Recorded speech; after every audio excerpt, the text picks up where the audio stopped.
Warner Brothers Discovery admits Suicide Squad Kill the Justice League has fallen short of our expectations, foresees a tough year for the games division over there at WBD as they try to recover from this title's failure. This story comes to us from Spencer Bakuli over at Bounding Into Comics.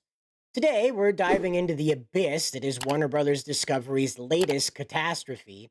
Suicide Squad Kill the Justice League. And folks, it's not just a sales disaster, it's a train wreck that's about to derail the entire video game division over at Warner Brothers Discovery. I'm your host, Cider. Let's get into the grim details. In a not-so-shocking revelation, Warner Brothers Discovery CFO Gunnar recently confessed during a Q4 2023 earnings call that their flagship disaster, Kill the Justice League, has nosedived financially. Gunnar candidly admits that the game has fallen short of our expectations. Brace yourselves for the aftershocks because this is a ripple effect that will hit the entire gaming division at Warner Brothers Discovery, and Gunnar is promising a tough year. Now, how did we get here? Let's dissect this abysmal creation. Suicide Squad Kill the Justice League feels like a rushed, half-baked attempt to capitalize on the success of the Arkham series. From the repetitive and uninspiring mission design to the obnoxious user interface that assaults your senses. And it's a masterclass in how not to make a game. Oh, and let's not forget the cherry on top, the microtransactions! Some costume bundles, get this, some of the costume bundles, they are priced at 25 real-world dollars. Who thought this was a good idea? Sweet Baby Inc., that's who. Yes, the same studio that seems to have mastered the art of extracting maximum cash for minimal effort. Gotta love these guys. You gotta love them. They're everywhere now. Sweet Baby Inc. is up everybody's butt crack. But it's not just about the money. It's about creative bankruptcy. Kill the Justice League shamelessly disregards the very trilogy of titles that birthed its existence. It's like slapping fans in the face with a wet fish. The narrative is a mess, and the game lacks any of the depth and the finesse that made the Arkham series so iconic and so championed.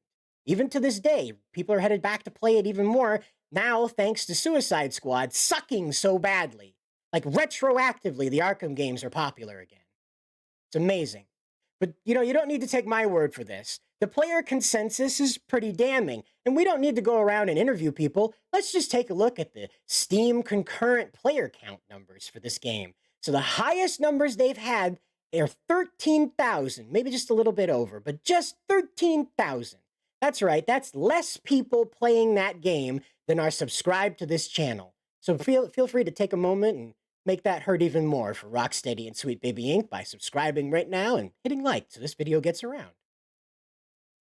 The potential success of a future release might be their only lifeline, but the gaming community is skeptical.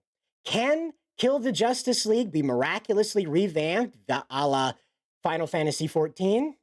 I don't think so. I think that has a better chance of happening as like a needle in a haystack, right? Finding a needle in a haystack. I don't know. In conclusion, though, guys, think about this. Suicide Squad Kill the Justice League is not just a stain on Rocksteady's legacy. It's a stain on the entire gaming industry. And here's why. Because it takes all of the awful stuff about modern gaming, the loot boxes, pay to win, all the umpteen skins that cost you more than a tank of gas, right? All of this boxed in one incredibly copy and paste Fortnite ripoff is what it feels like. The only thing that's missing are PvP battles, which I'm sure they'll eventually get into as this thing continues to sink and they try to save it. I wouldn't be a bit surprised if they tried something like Splatoon, and instead of using guns, they tried using paint, like those ink squids. Warner Brothers Discovery's questionable decisions and Sweet Baby Inc.'s involvement have led us to a point of no return. Whether they can salvage their gaming division remains to be uncertain, but one thing is very clear. They have a lot of explaining to do going forward, and a lot of trust they need to earn back.